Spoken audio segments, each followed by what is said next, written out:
Ibu Bapak sekalian, kita semua memahami bahwa dunia berubah luar biasa. Pasca Perang Dunia Kedua, di mana pada saat itu negara Eropa porak-poranda dan harus dibangun, memunculkan suatu tekad bersama, terutama di negara-negara Barat, untuk memunculkan suatu institusi-institusi global seperti WTO, IMF, World Bank, di dalam rangka untuk mengelola perekonomian dunia agar bisa membangun kembali pasca puing Perang Dunia Kedua. Sekarang ini seluruh institusi global ini menjadi kurang efektif atau bahkan tidak efektif karena shareholder utamanya yaitu G7 terutama Amerika Serikat sendiri yang melahirkan institusi ini sekarang tidak lagi percaya pada institusi yang dibuat.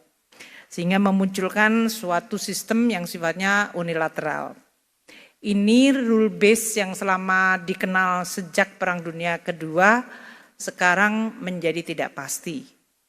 Di sisi lain memunculkan blok-blok baru termasuk BRIC tadi dan juga kebijakan yang semuanya cenderung menjadi dalam situasi tidak pasti intensitas dari persaingan yang sangat runcing, setiap negara pasti instingnya adalah menjaga domestiknya.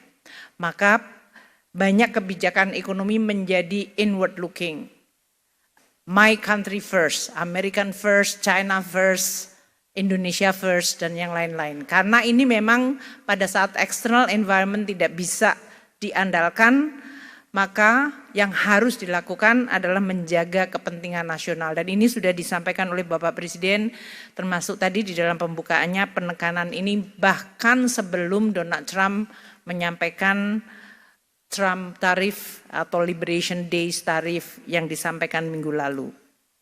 Tadinya kita masih berharap adanya supply chain yang berdasarkan perkawanan, makanya waktu itu muncul friendshoring, nearshoring, sekarang bahkan tidak ada definisi yang disebut kawan atau friend lagi. Karena Amerika terhadap Kanada, terhadap Meksiko, negara yang tergabung dalam NAFTA, ini pun juga yang dibidani oleh Amerika Serikat, sekarang ini di-abandon dan menjadi persaingan yang tidak ada lagi definisi kawan atau lawan. Inilah dunia yang kita hadapi. Kebijakan tarif Amerika menjadikan risiko ketidakpastian yang luar biasa.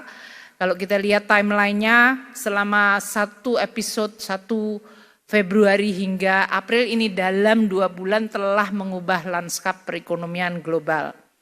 Pada saat Presiden Trump tanggal 1 April mengeluarkan executive order untuk mengatakan Kanada diberikan tarif 10% dan untuk energinya 25%, Meksiko diberikan tarif 25% dan Tiongkok 10%, itu telah mengubah seluruh tatanan perkawanan yang tadinya dianggap taken for granted itu akan terus berjalan.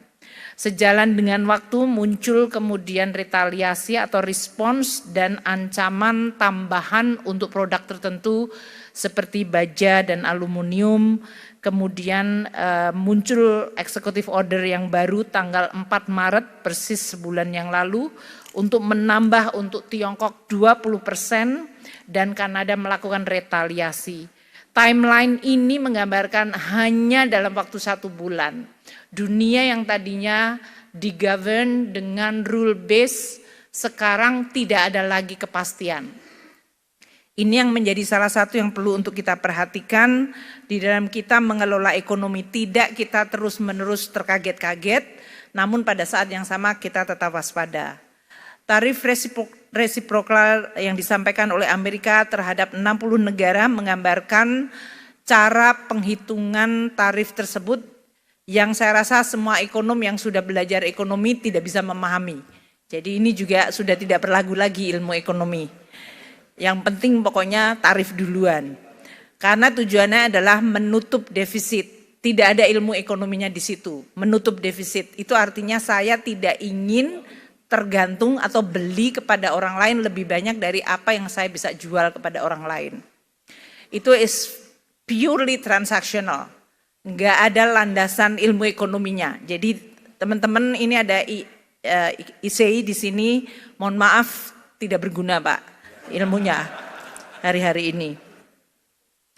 Nah oleh karena itu karena ini adalah pragmatis, sebetulnya pada saat kita semua dilantik oleh Presiden Prabowo, kita diberikan pembekalan, dan pembekalan itu menjadi sangat relevan. Beliau menyampaikan dunia sekarang digovern oleh realis. Jadi pragmatik dan realism rather than theoretical ideology yang selama ini menggovern dunia semenjak Perang Dunia Kedua. Ini menjadi realita yang jauh lebih cepat dan harus kita segera respons. Kebijakan tarif resiprokal direspon oleh berbagai negara seperti yang tadi disampaikan oleh Pak Menko. Tiongkok yang tadinya dianggap akan restrain atau menahan diri justru melakukan retaliasi yang sama kerasnya. Dan ini menimbulkan suatu eskalasi, makanya pemburukan di pasar uang dalam 2 hari terakhir ini karena respons kedua sesudah RRT menyampaikan retaliasi. Sesudah RRT menyampaikan retaliasi, Presiden Trump dengan Twitter mengatakan saya akan menaikkan lagi tarifnya menjadi 50%. So ini adalah eskalasi yang belum berakhir dan karena ini sudah menyangkut presiden dengan presiden, biasanya akan sangat sulit untuk face savingnya. Jadi ini adalah situasi yang harus kita hadapi secara sangat open-minded, pragmatik dan pada saat yang sama kita harus agile, harus cepat. Seperti yang disampaikan Bapak Presiden dan Pak Menko tadi. Policy apa yang bisa kita lakukan segera dan bisa mengoreksi atau menggunakan opportunity harus bisa kita lakukan sekarang. Uni Eropa sebetulnya belum retaliasi tapi sudah ada di dalam paket. Tapi ini sebetulnya untuk salvo pembuka untuk renegosiasi. Kanada sudah melakukan retaliasi. Jadi berbagai negara yang lain mungkin lebih kepalanya dingin dengan pendekatan diplomasi dan negosiasi. Tapi not necessarily hasilnya juga menyenangkan karena seperti Vietnam yang mengatakan promise untuk 0% tarif dikatakan itu tidak memadai karena non tarif barrier juga menjadi salah satu bagian yang menjadi negosiasi.